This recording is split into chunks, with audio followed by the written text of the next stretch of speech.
Pagi mana?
Cùng mây thì cân mong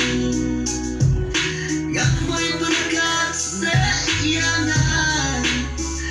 đã cùng nên pinsu ina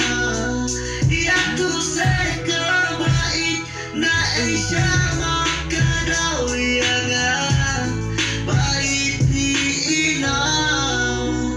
abai balik cùng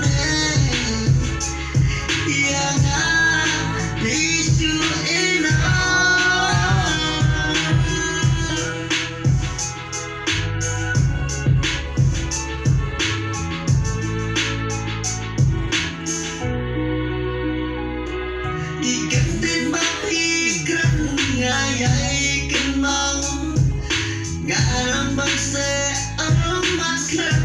dajal Nggak kenal ya pihak kita kisi Perbakti dan hajan jauh